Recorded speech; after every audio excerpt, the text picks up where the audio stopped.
Bismillahirrahmanirrahim. Assalamualaikum warahmatullahi wabarakatuh. Selamat pagi anak-anakku semuanya. Hari ini pelajaran IPA. Sebelum dimulai, bagaimana kabarnya anak-anakku semuanya? Siapkan? Harapan Pak Guru semuanya sehat sehingga bisa mengikuti pelajaran pada hari ini dengan baik, dengan tekun, dan selalu semangat. Video pembelajaran kali ini akan membahas tentang klasifikasi benda. Tujuan pembelajarannya adalah sebagai berikut. 1. Membedakan ciri benda mati dan makhluk hidup. 2. Mengklasifikasikan makhluk hidup. 3. Mengklasifikasikan benda mati atau materi. 4. Membedakan ciri zat padat, cair, dan gas. 5. Membedakan unsur senyawa dan campuran. Para siswa dan pemirsa yang berbahagia, untuk membedakan ciri benda mati dan makhluk hidup, silahkan diperhatikan gambar berikut ini. Dari gambar ini kita akan bisa menyebutkan ada beberapa benda mati antara lain tanah, air, awan, udara, air, batu, dan lain-lain. Sedangkan makhluk hidupnya terdiri dari manusia, tumbuhan, hewan, dan lain-lain. Dengan demikian, marilah kita bahas tentang perbedaan ciri benda mati dan makhluk hidup. Untuk makhluk hidup memiliki ciri bernafas, makan atau minum, bergerak, tumbuh dan berkembang, berkembang biak, iritabilitas atau peka terhadap perangsang, adaptasi atau dapat menyesuaikan diri terhadap lingkungan. Sedangkan pada benda mati tidak memiliki ciri-ciri seperti pada ciri makhluk hidup tersebut, kecuali ada ciri bergerak pada mobil. Namun demikian, walaupun mobil ini bisa bergerak, tetapi bergeraknya karena adanya mesin yang merupakan hasil teknologi manusia. Dan mobil tidak memiliki ciri makhluk hidup yang lain, sehingga mobil ini termasuk dalam benda mati. Bagaimana kita bisa mengklasifikasikan makhluk hidup? Makhluk hidup dapat diklasifikasikan atau dikelompokkan sebagai berikut. Ada makhluk hidup yang berukuran kecil atau mikroskopis, yaitu inti selnya belum memiliki membran inti. Ini masuk di dalam kingdom Monera. Contohnya adalah pada bakteri dan ganggang biru. Kemudian kingdom Protista, inti selnya sudah memiliki membran inti. Ada yang berukuran kecil mikroskopis, tapi ada juga yang sudah berukuran besar atau makroskopis. Contohnya adalah protozoa dan alga. Kemudian kingdom Planta, ini contohnya terdiri dari lumut, tumbuhan paku, dan tumbuhan biji. Untuk Planta, ini sudah berukuran makroskopis dan inti selnya sudah memiliki membran inti. Kemudian Animalia atau hewan, ini adalah sekelompok makhluk hidup yang bisa bergerak aktif. Untuk hewan, ini sudah memiliki ukuran yang makroskopis atau berukuran bisa dilihat dengan mata. Ada banyak contoh hewan, mulai dari yang kecil semut sampai dengan yang besar adalah gajah. Kingdom yang kelima yaitu jamur. Untuk jamur ini sudah memiliki membran inti pada inti selnya sehingga sudah bersifat eukariotik. Jamur ada yang berukuran mikroskopis, ada juga yang berukuran makroskopis. Dengan demikian dapat disimpulkan bahwa klasifikasi makhluk hidup 5 kingdom terdiri dari kingdom Monera, Protista, Planta, Animalia, dan Fungi. Baiklah para siswa dan pemirsa, kita lanjutkan bagaimana klasifikasi benda mati. Pada dasarnya, benda mati yang ada di sekitar kita ada yang berwujud gas, cair, maupun padat.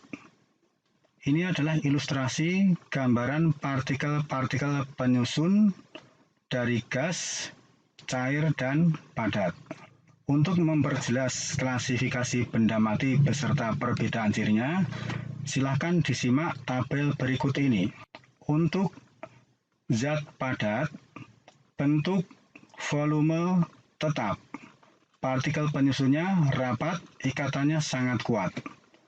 Untuk zat cair, bentuknya bisa berubah sesuai wadahnya, volumenya tetap. Partikel penyusunnya renggang dan ikatannya lemah. Untuk gas, bentuknya berubah-ubah sesuai dengan wadahnya. Volumenya berubah sesuai volume wadahnya.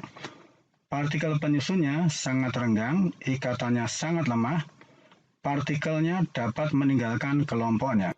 Berikutnya kita akan membahas tentang pengelompokan materi atau klasifikasi materi. Pengertian materi adalah segala sesuatu yang menempati ruang dan memiliki massa. Materi dapat dibedakan menjadi dua kelompok, yaitu disebut sebagai zat tunggal dan campuran.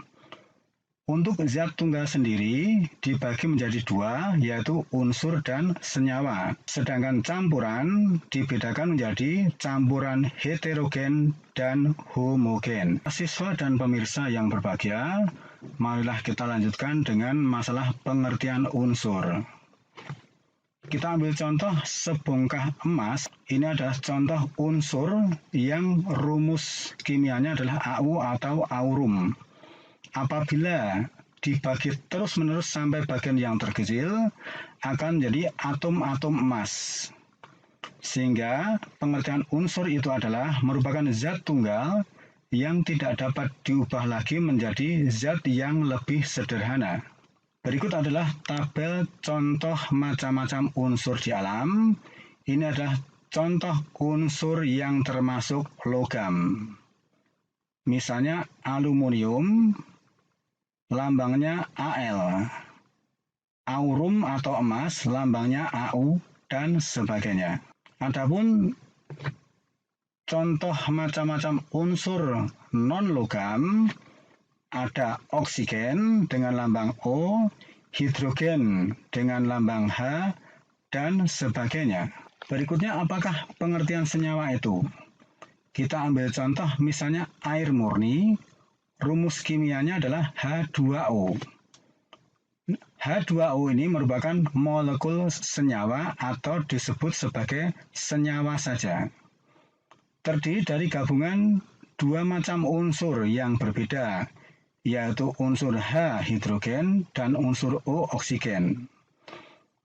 Sedangkan kalau hidrogen atau H2 ini disebut molekul unsur karena terdiri dari gabungan dua macam unsur yang sama. Untuk contoh air, gula, garam, asam cuka, dan beberapa bahan lainnya, ini merupakan bahan-bahan yang disebut sebagai senyawa. Senyawa terdiri dari dua buah unsur atau lebih yang berbeda.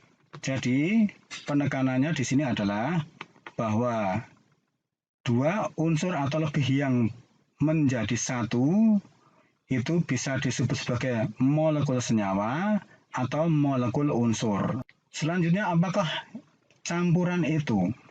Campuran adalah suatu materi yang terdiri atas dua zat atau lebih dan masih mempunyai sifat zat asalnya. Contoh beberapa campuran yang sering kita jumpai dalam kehidupan sehari-hari, misalnya susu coklat, air sungai, udara, batuan, garam beryodium. Campuran dibedakan menjadi dua macam, yaitu campuran homogen dan heterogen. Campuran homogen adalah campuran yang tidak dapat dibedakan zat-zat yang tercampur di dalamnya. Contoh campuran homogen adalah larutan gula. Sedangkan campuran heterogen adalah campuran yang dapat dibedakan zat-zat yang tercampur di dalamnya. Contoh campuran heterogen adalah campuran air dan pasir. Nah, berikut ini adalah gambar bagaimana cara membuat campuran homogen atau larutan. Kita bisa melarutkan zat terlarut ke dalam suatu pelarut. Misalnya ini adalah gula pasir, ini adalah air hangat. Kemudian gula pasir dimasukkan dan diaduk, maka gula pasir tersebut akan bercampur secara homogen atau serba sama dengan pelarutnya. Ini disebut sebagai larutan atau campuran yang homogen. Apabila kita simpulkan mengenai perbedaan unsur senyawa dan campuran adalah sebagai berikut. Unsur adalah zat tunggal, tidak dapat diuraikan, terdiri atas satu jenis atom. Sedangkan senyawa merupakan zat tunggal, dapat diuraikan, tersusun atas dua jenis atom atau lebih. Perbandingan massa zat penyusunnya tetap. Campuran ini merupakan campuran dari beberapa macam zat. Dapat diuraikan secara fisika atau tersusun dari beberapa macam senyawa. Perbandingan massa zat penyusunnya tidak tetap. Supaya lebih jelas, saya berikan penjelasan contohnya. Contoh unsur adalah hidrogen, oksigen, nitrogen, aurum, aluminium, dan sebagainya. Sedangkan contoh senyawa misalnya adalah H2O atau air, NaCl atau garam, CH3COOH atau cuka. Sedangkan contoh campuran ini misalnya campuran antara gula dan air membentuk campuran homogen. Gula adalah senyawa, air adalah senyawa. Dengan demikian, campuran adalah merupakan gabungan dari beberapa senyawa dan masih memiliki sifat masing-masing senyawa yang bercampur tersebut. Misalnya, larutan gula masih memiliki sifat air dan masih memiliki sifat gula. Sedangkan campuran yang heterogen, misalnya ada air, pasir, batu yang bercampur menjadi satu menjadi air sungai. Itulah campuran yang heterogen. Karena campurannya masih sangat jelas sifat-sifat dari penyusunnya. Nah, untuk campuran yang heterogen, Selanjutnya untuk pertanyaan ini nanti ditulis di buku, kemudian difoto, kemudian kirimkan di WA grup. Pertanyaan yang pertama, sebutkan ciri-ciri zat padat, cair, dan gas. 2. Apa yang dimaksud dengan unsur, senyawa, dan campuran? 3. Apa perbedaan antara unsur, senyawa, dan campuran? Itu ada 3 pertanyaan. Saya ulangi, nanti ditulis di buku, kemudian difoto, kirimkan di WA grup. Sekian dan terima kasih. Selamat belajar. Assalamualaikum warahmatullahi wabarakatuh.